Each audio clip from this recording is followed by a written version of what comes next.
അസ്സലാമു അലൈക്കും. അപ്പോൾ ഇന്നുണ്ടല്ലോ നമുക്ക് ഒരു കടങ്കഥ പറഞ്ഞുകൊണ്ട് തുടങ്ങാം. അകത്തറുത്താൽ പുറത്തറിയും. അപ്പോൾ ഉത്തരം എല്ലാവർക്കും കിട്ടിയെന്ന് വിചാരിക്കുന്നു. എന്തായാലും കിട്ടാത്തവർക്ക് വേണ്ടി ഞാനിതാ കാണിക്കുന്നുണ്ട്. അപ്പോൾ ഇങ്ങനെ ഒരു ചക്ക പാർസൽ നിങ്ങൾ കണ്ടിട്ടുണ്ടോ? പാക്കൊക്കെ ചെയ്തിട്ട് നമ്മുടെ ലക്ഷദ്വീപിലേക്ക് എത്തിയിരിക്കുകയാണ്. ഈ ഒരു വീഡിയോ ഉണ്ടല്ലോ ഞാൻ ലക്ഷദ്വീപുകാർക്ക് മാത്രമായിട്ടാണ് ശരിക്കും പറഞ്ഞാൽ ചെയ്യുന്നത്. അപ്പോൾ എൻ്റെ കേരളത്തിലെ സുഹൃത്തുക്കൾ ക്ഷമിക്കുക. കാരണം നിങ്ങൾക്ക് തൊടിയിലും പറമ്പിലും ഒക്കെ ഇഷ്ടം പോലെ കിടക്കുന്ന ഒരു സാധനമാണ് ചക്കപ്പഴം. ഞങ്ങൾക്ക് അങ്ങനെയല്ല. നമുക്കിവിടെ പ്ലാവ് തന്നെ ഇല്ലാത്ത ആൾക്കാരാണ്.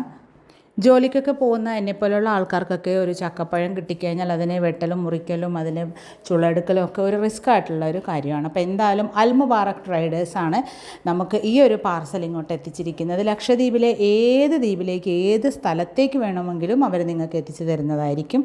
എൻ്റെ ഈ സ്ക്രീനിൽ കാണുന്ന നമ്പറിലേക്ക് നിങ്ങൾ കോൺടാക്റ്റ് ചെയ്തിട്ട് നിങ്ങൾക്ക് എവിടെയാണ് അത് എത്തിക്കേണ്ടതെന്ന് വെച്ചാൽ അവരെ വിളിച്ച് പറഞ്ഞാൽ തീർച്ചയായിട്ടും നിങ്ങൾക്കത് എത്തിച്ചു തരുന്നതായിരിക്കും.